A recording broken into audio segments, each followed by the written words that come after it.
でもチンゲンジャスはね、子供には見せられないですよ。そうなんだよ。持っていただければよかった。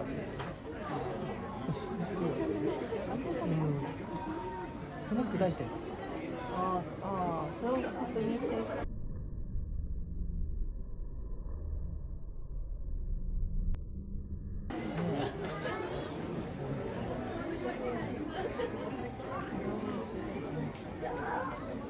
けど、咀嚼なんかしないよね、こいつら。悪飲みですよね。ねえ。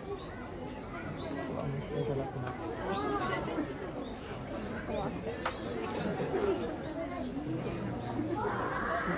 こまで来るとどうやって食べるか知りたいけど見せられないよね。ちっちゃい子いるのに。もうなんか砕けてるから食べれない。デロンデロンだよね。